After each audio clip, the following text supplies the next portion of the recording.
வேலூர் மாவட்டம் காட்பாடி அருகே பாலாற்றில் மணல் அள்ளுவதை தடுத்ததால் இளைஞர் தாக்கப்பட்டதாக தகவல் வெளியான நிலையில் பொது சொத்தை சேதப்படுத்தியதால் மட்டுமே இளைஞரை காவல் நிலையம் அழைத்துச் சென்று விசாரித்ததாக காவல்துறை விளக்கம் அளித்துள்ளது. இது தொடர்பான கூடுதல் தகவல்களோடு இணைகிறார் எமது செய்தியாளர் முரளி. அவரிடம் பேசலாம். வணக்கம் முரளி, இது தொடர்பாக காவல்துறை அளித்திருக்கக்கூடிய விளக்கம் என்ன?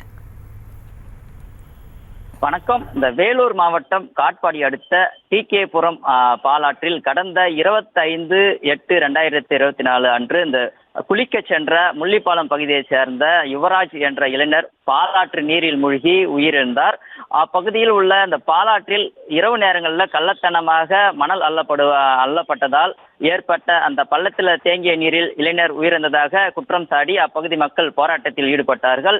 இந்த நிலையில் அந்த பகுதியில் மணல் கொள்ளை அதிகமாக நடப்பதால் தான் இது போன்ற உயிரிழப்புகள் ஏற்படுவதாகவும் அதனை உடனே தடுத்து நிறுத்த வேண்டும் என்று அந்த பகுதியில் உள்ள மக்கள் அங்கிருந்து, அதாவது அந்த பகுதியில் அந்த ஒரு செக் டேம் கட்டப்பட்டது. அந்த செக் டேம் பணிக்காக அந்த காங்கிரீட் கலவை தயாரிக்கும் இயந்திரங்கள், அதாவது லாரிகள் மூலமாகவே மணல்கள் அதிகமாக கொள்ளையடிப்பதாக அந்த பகுதி மக்கள் கூறி அந்த லாரி அந்த இயந்திரங்களை உடைத்தார்கள்.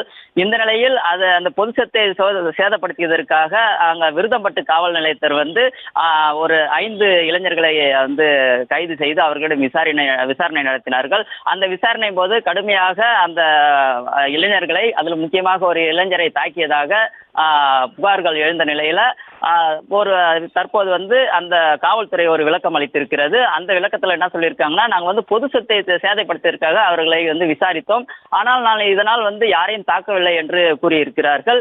முக்கியமாக டிகேபுரம் பகுதி மக்கள் என்ன சொல்றாங்கன்னா, இந்த மணல் தடுத்தலை முழுமையாக தடுக்க வேண்டும் என்று அவர்கள் தற்போது கோரிக்கை விடுத்து வருகிறார்கள். விவரங்களுக்கு நன்றி முரளி. செய்திகளை உடனுக்குடனும் துல்லியமாகவும் தெரிந்து கொள்ள சப்ஸ்கிரைப் பண்ணுங்க.